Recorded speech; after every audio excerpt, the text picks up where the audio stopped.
मैं एक गरीब परिवार में जन्म लिया हूँ, पर मुझे गरीब मरना नहीं। कॉलेज में जब लोग पूछते थे कि तुम्हें क्या करना है, तो मेरा आंसर होता था कि सर मुझे शिखर से कम कुछ भी नहीं चाहिए। कुछ लोग मिले जिनके साथ मैं इस मार्केट में आ गया। पहली बार कुछ ट्रेड लिया, प्रॉफिट हो गया। जैसे ही प्रॉफिट हुआ मुझे तो मुंगेरी लाल के सपने आने लगे। मैं RSI सीखने के भी 90 हज़ार रुपये दिया उस समय। जब लॉसेज होनी शुरू हो गई तो मैंने लगभग 3 बार अपनी ज़मीनें बेची। मैंने उन सब चीज़ें वापस ली जो वक्त ने मुझसे छीन लिया था।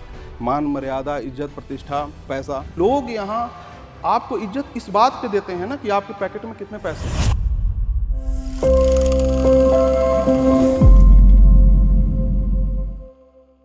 This video is made for educational purposes only and are not meant for financial advice. Viewers are recommended to consult registered financial and investment advisors before making any investment. We disclaim all liability for any loss or damage as a result of any investment that you may consider. We do not promote any finance or investment related courses or products through this channel.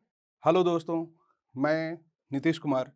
आज मैं आप लोगों को सुनाने वाला हूँ अपनी कहानी, जिसको सुनने के लिए काफ़ी वर्षों से कुछ लोग इंतज़ार कर रहे थे। मिलते थे क्लासेस में, कभी कभी मैं ट्रेडिंग लाइफ में कुछ आकर फेस टू फेस मिलते थे, तो वहाँ पे भी बातें होती थी कि आप अपने बारे में सुनाओ। मुझे कभी मौका नहीं मिला अपने बारे में बताने का, और उतनी समय भी नहीं मिला कि मैं बता पाऊँ।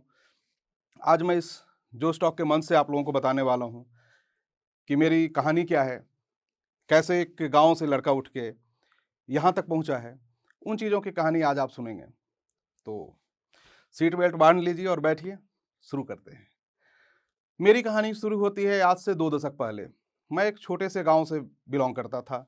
वो गांव है पटना जिला, बिहार का। पुनपुन के पास एक लखनपार नाम का छोटा सा गांव है। तो मेरी परवरिश जो गांव में हुई थी, वो सरकारी स्कूल से स्टार्ट हुआ था, और वहाँ से मैं पढ़ना शुरू किया था। और मैं काफ़ी लोअर मिडिल परिवार से बिलोंग करता था। मेरे पिताजी एक गवर्नमेंट जॉब करते थे, और काफ़ी कम सैलरी आती थी, और उसमें ज़िंदगी चलती थी। ग्रुप सी की जॉब थी। और हमारी जो पढ़ाई लिखाई हुई थी, हमने कभी टाई नहीं लगाया था। एक सपना था कि टाई लगाएं और हम भी जैसे हम अपने बच्चों को पढ़ाते हैं उस तरह पढ़े, लेकिन वो मौका ही नहीं मिला। स्टार्टिंग हुई थी, बोरा लेकर जाओ और वो बोरा लेकर पेड़ के नीचे बैठ जाओ। टिफिन होता था, लंच होता था, चलो जी भागते हुए गांव जाओ, फिर आओ। इस तरह से पढ़ाई शुरू हुई। पढ़ते पढ़ते सपने लेकर जब 12th क्रॉस किया, तो मैं पटना शहर में आ गया। वहाँ पे आया तो भीड़ लगी थी, हर कोई जॉब के लिए चल रहा था। और हमारे बिहार में क्या है कि वहाँ पे सरकारी नौकरी ही सब कुछ होता है। अगर वहाँ पे आप गवर्नमेंट जॉब नहीं कर रहे हो तो कुछ भी नहीं कर रहे हो। तो जैसे ही कोई इंटरमीडिएट क्रॉस करता है ना, तो उसके सरकारी जॉब के लिए लोग, हर कोई कहता है कि क्या कर रहे हो, किस चीज़ की तैयारी कर रहे हो। और हमारे यहाँ होता है कि इंसान यूपीएससी की तैयारी सबसे ज़्यादा करता है, और हर फैमिली की इच्छा होती है कि यूपीएससी कर ले। तो हर कोई करने लगा। पर कॉलेज में जब लोग पूछते थे कि तुम्हें क्या करना है, तो मेरा आंसर होता था कि सर मुझे शिखर से कम कुछ भी नहीं चाहिए। तो कहते थे ये क्या होता है? तो मुझे नहीं पता, लेकिन मैं एक गरीब परिवार में जन्म लिया हूँ, पर मुझे गरीब मरना नहीं है। और ये चीज़ें लोग समझ नहीं पाते थे, क्योंकि मेरे अंदर एक भूख थी कुछ करने का, कुछ बनने का। और मुझे लगता था कि मैं कोई जॉब में जाता हूँ, तो उससे मैं जो मेरी सोच है, पोटेंशियल, मैं उसको नहीं कर पाऊँगा। लेकिन मेरे पास क्या थे कि बहुत सारे रोड़े थे। जैसे ही आप कहते हो कि मैं कोई बिज़नेस करूँगा, मैं कोई व्यवसाय करूँगा, पूरी सोसाइटी, पूरी समाज आपके पीछे पड़ जाती है। अरे! ये क्या किया? उसके बाद 2000 के दशक से कुछ लोग मिले जिनके साथ मैं इस मार्केट में आ गया। और मार्केट में याद रखिएगा कि आप आते नहीं हो, आप लाए जाते हो। या तो आपको कोई मित्र आपका डीमैट खुलवा देता है, या कोई आपके रिश्तेदार आपका डीमैट खुलवा देता है। वैसे ही मेरे साथ हुआ। पहली बार कुछ ट्रेड लिया, प्रॉफिट हो गया। जैसे ही प्रॉफिट हुआ मुझे तो मुंगेरी लाल के सपने आने लगे कि अरे आज एक दिन में 20,000 रुपये आ गए, तब तो दूसरे दिन 40 हो जाएगा, तीसरे तो महीने में तो 5-6 लाख हो गए, एक साल में तो मुझसे बड़ा कोई है ही नहीं। ये सोच के मैंने क्या किया, एक बड़ा पैसा डाल दिया। और जैसे ही डाला, मार्केट ने बताया कि देखो तुम क्या हो और मैं क्या हूँ। और जो पैसा गया, तो अब माइंड में आया कि मैं रिकवरी करूँगा। अब रिकवरी करना शुरू कर दिया। अब वो रिकवरी में और लॉसेस होती हैं, क्योंकि रिकवरी नहीं होती, आपकी और लॉसेस होती है। ये कहानियाँ चलनी शुरू हो गई। अब हुआ क्या कि आप एक लोअर मिडिल परिवार से हो, और आपने चुनाव कर लिया कि आपको करनी है, ये स्टॉक मार्केट को एक बिज़नेस बनाना है, ट्रेडिंग को प्रोफ़ेशन बनाना है, इन्वेस्टिंग को प्रोफ़ेशन बनाना है। अब हमारे बिहार में क्या है कि स्टॉक मार्केट को लेकर बहुत ज़्यादा क्रेज़ नहीं है। वहाँ पे इवन आप नाम भी नहीं ले सकते हो कि मैं ट्रेडिंग करता हूँ। वहाँ पे सीधा शेयर बाज़ार को कहा जाता है कि ये जुआरी है, ये जुआ है, और आज भी वहाँ कहा जाता है कि यहाँ खेला जाता है। वो ये नहीं कहते हैं कि ट्रेड किया जाता है, वो कहते हैं कि खेला जाता है, वो शेयर खेलता है। तो अब मैं किसी को बता भी नहीं सकता था, लॉसेस होनी शुरू हुई।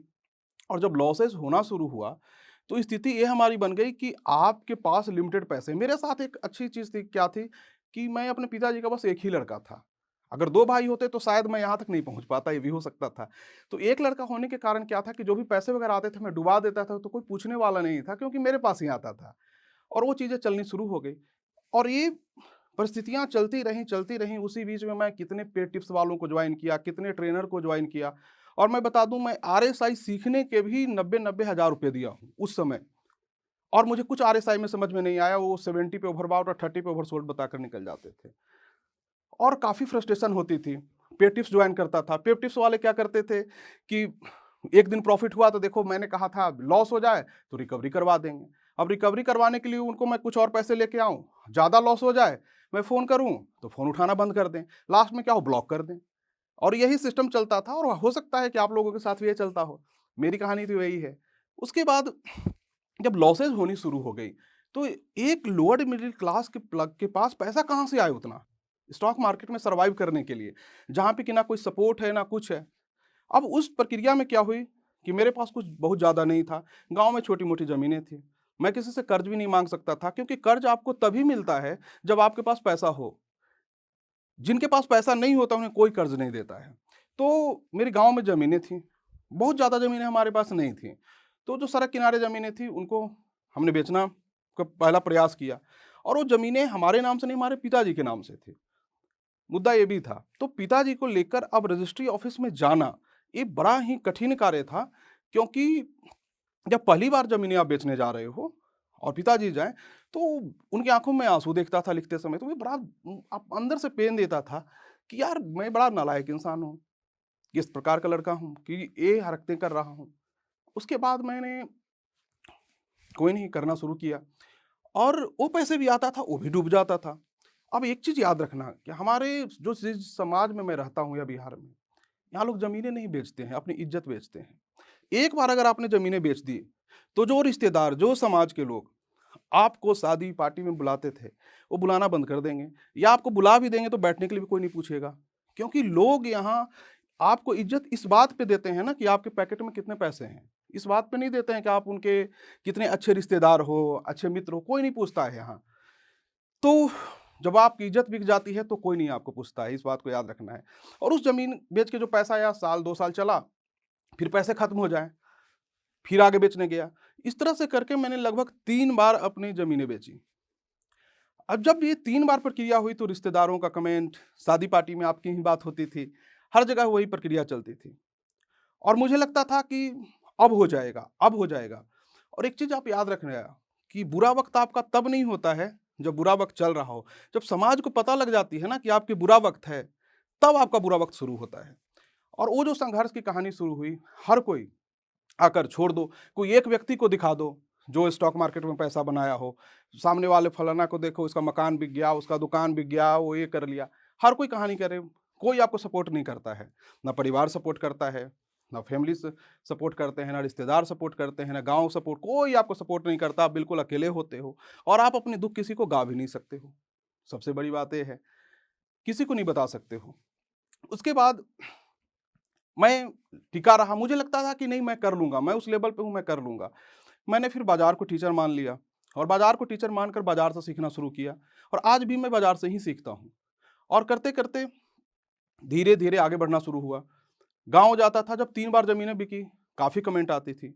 उसके बाद मैंने वहाँ बताया कि मैं वापस आऊँगा और 30 बार वापस आपसे खरीदूँगा, तभी मैं वापस आऊँगा। ये भी मेरा कमिटमेंट था। फिर धीरे-धीरे छोटे-छोटे पैसे आने आने लगे, जाने लगे क्योंकि एक लेवल पे जब इस मार्केट में आप 8 से 10 साल रह जाते हो, तो एक ऐसी लेवल पे आ जाते हो ना कि बाज़ार को आप समझने लगते हो, उसको स्वभाव को समझने लगते हो। जो शुरुआत में नेचर होता है ना कि 20,000 लाए तो 40,000 कमा लिए रोज़ का, तो सारी चीज़ें सपने आप से बाज़ार छीन लेती है, वो सही चीज़ बतानी शुरू करती है। और मेरे साथ भी वो हुआ और फिर कैसे-कैसे पैसे आना शुरू हुआ धीरे-धीरे, तो समझ में आया कि तो बाज़ार अच्छा है और आपकी जब स्किल बढ़ जाती है इस बाज़ार में, तब जाकर आपको पैसा भी आना शुरू हो जाता है। जब पैसे आने शुरू हो गए और आप कहीं भी जाओ और आपको थोड़ी-सी इज़्ज़त मिलनी शुरू हो जाए, तो आप समझ लेना कि आप जीवन में कुछ कर रहे हो। और वो चीज़ें करते-करते मैं बहुत सारी ट्रेडिंग सिस्टम फिर डेवलप किया। उसके बाद खुद को प्रॉफ़िटेबल बनाया इस बाज़ार में। पैसे कमाना सीखा कि भाई मैं किस प्रकार इसमें ट्रेडिंग करके पैसा कमाया जा सकता है। और उसके बाद मैं वापस गया और मोर देन 30 टाइम मैंने उस गाँव से ज़मीन की रजिस्ट्री की। उसके बाद लोगों बहुत सारे रिश्तेदार आपके नए-नए जन्म ले लेते हैं। मतलब जब आप सफलता हासिल करते हैं ना, तो दूर-दूर के रिश्तेदार आपके चाचा के, मामा के, नाना के लड़के भी आ जाएँगे, कहेंगे कि मैं तो इनका रिश्तेदार हूँ। क्योंकि याद रखिएगा संघर्ष में आप अनाथ होते हैं और सफलता के बहुत रिश्तेदार होते हैं। और फिर चलना शुरू हुआ। इसी तरह टाइम बीतता गया और मैंने उन सब चीज़ें वापस ली जो वक़्त ने मुझसे छीन लिया था। मान, मर्यादा, इज़्ज़त, प्रतिष्ठा, पैसा, वो हर चीज़ इस बाज़ार ने दिया क्योंकि बाज़ार को याद रखिएगा, जब इस बाज़ार में आप आते हैं तो बाज़ार आपसे क्वेश्चन करता है कि दाँव पे क्या-क्या लगाओगे? आपका आंसर होना चाहिए सब कुछ, क्योंकि यहाँ पे आपकी नॉलेज की एक बेमिसाल टेस्टिंग ली जाएगी। उसकी कोई मिसाल नहीं दी जा सकती है। और जब बाज़ार आपसे लेगा तो आपका सब कुछ लेगा, पैसा, मान, इज़्ज़त देगा तो भी सब कुछ देगा। बाज़ार का स्वभाव ही ऐसा है। और मैंने इस स्वभाव को समझा और मुझे इस समझने में लगभग 10 साल लग गए। मुझे 10 ईयर लगे इस बात को समझने में कि बाज़ार का स्वभाव ऐसा है। और फिर जब बाज़ार ने देना शुरू किया उसके बाद मैं कभी पीछे मुड़ के नहीं देखा। अब जब मैं कोई ट्रेड लेता हूँ या कुछ भी करता हूँ तो फ़र्क नहीं पड़ता है। मैं समझता हूँ कि ये तो नॉर्मल प्रोफ़ेशन है, मुझे नॉर्मल प्रोफ़ेशन की तरह रिएक्ट करना है। ना प्रॉफ़िट, ना लॉस, कोई मोह माया नहीं। हाँ, प्रोसेस पे फ़ॉलो करो, प्रोसेस पे आगे बढ़ो और चलते रहो। इसके साथ मैंने बहुत से करीबी लोग थे उनको बताया भी। साथ ही साथ मैंने बाज़ार में ऐसे बहुत सी चीज़ें डेवलप की आर-एन-डी में, हिलेगा-मिलेगा सिस्टम जो आप गूगल पे करके देख सकते हैं, 3 स्टेप, बीबी ट्रैप, इवन जॉन बोलिंजर को नहीं पता कि बीबी ट्रैप क्या है और मैंने उसे डेवलप करके दिया। सुपर ट्रैप, लॉट ऑफ ऐसी चीज़ें मैंने डेवलप करके बाज़ार को फ्री ऑफ कॉस्ट दिया है कि वो सारी चीज़ें काम करती हैं क्योंकि वो किताबों से नहीं सीखी गई थी, वो बाज़ार में लॉस करके सीखा गया था। और बाज़ार में रियल नॉलेज वही है जो आप लॉस करके सीखो। अगर आपको लगता है कि कोई भी बुक्स इस दुनिया का अगर आपको ट्रेडर बना देगा, तो आप बहुत गलत ट्रैक पे हो। अगर आपको लगता है कि मैं कोई स्ट्रैटेजी पढ़ के ट्रेडिंग कर लूँगा, तो भी आप गलत ट्रैक पे हो। अगर आपको लगता है कि कोई व्यक्ति से मैं स्ट्रैटेजी सीख के ट्रेडिंग कर लूँगा, तो भी आप गलत ट्रैड पे हो। वो स्ट्रैटेजी बेचने वाला करोड़पति बन जाएगा, आप नहीं बन पाओगे। यहाँ अगर आप ट्रेडिंग करते हो, जो मैंने एक्सपीरियंस किया अपने लाइफ में, यहाँ 90% ट्रेडिंग माइंडसेट होती है, इमोशनल गेम होता है। 10% ही आपकी टेक्निकल और फंडामेंटल सारी चीज़ें होती हैं। यहाँ खुद पे काम करना पड़ता है और उसमें वर्षों लग जाते हैं। ज़रूरी नहीं है कि हर कोई ट्रेडिंग में ही करियर बनाए, लेकिन मेरी जब लॉसेस हुई थी, तो मैंने ये डिसाइड किया था कि मुझे ट्रेडिंग को ही करना है। और आप ये समझ लो कि जब आप ट्रेडिंग करना शुरू कर देते हो ना, तो कोई व्यक्ति अगर इसे छोड़ने के लिए भी कह दे, तो लगता था कि वो अपना दुश्मन है। और इस तरह से जब प्रॉफ़िट लॉस होना शुरू हुआ और जब ये 2004-5 आते-आते स्थिति ऐसी हो गई कि मैं हर ट्रेनर को ढूँढता था, कोई टिप्स वाले को ढूँढता था, वो स्थिति और आगे बढ़ी। और मुझे लगता था कि कोई तो ऐसी कोई स्ट्रैटेजी सिखा दे, कोई तो मुझे ऐसा सिखा दे, लेकिन नहीं मिलता था। कभी लॉसेज होते थे, कभी प्रॉफ़िट होते थे। पैसा आता था, 4-5 दिन तक लॉसेज हो गए, 1 दिन प्रॉफ़िट हो गया। मुझे लगता था मैं तो बहुत बढ़िया करने लगा और ये परेशानियाँ चलती रहती थी।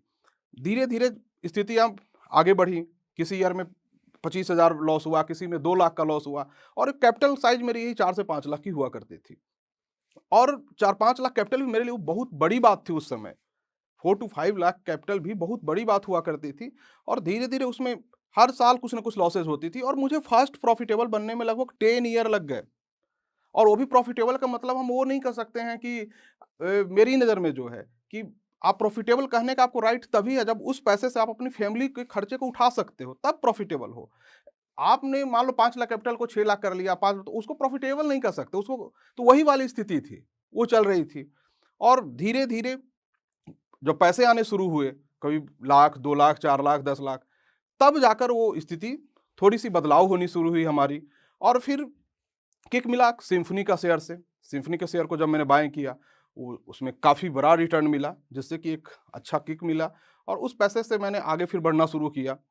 और ये प्रॉफ़िट धीरे-धीरे, धीरे-धीरे बड़ी होती चली गई, क्योंकि एक बार जब बाज़ार में आप टाइम दे देते हो और उस टाइम के बाद जब आप पैसा बनाने लगते हो, तो फिर पीछे मुड़ के नहीं देखते हो। क्योंकि फिर आप प्रॉफ़िट और लॉस को नहीं देखोगे कि प्रॉफ़िट कितना हो गया हमारा, लॉस कितना हो गया।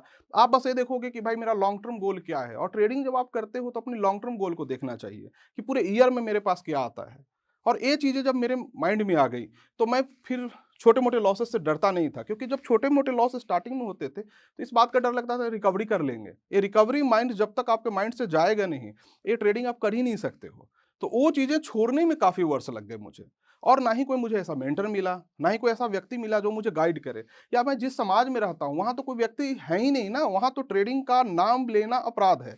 मान लो कि कोई एमटीएस में जॉब कर रहा है सरकारी, उसकी शादी हो जाएगी, एक ट्रेडर की शादी नहीं होगी हमारे यहाँ, भले आप करोड़ों कमा लो। वो वाली स्थिति उस समाज से हम आए हैं।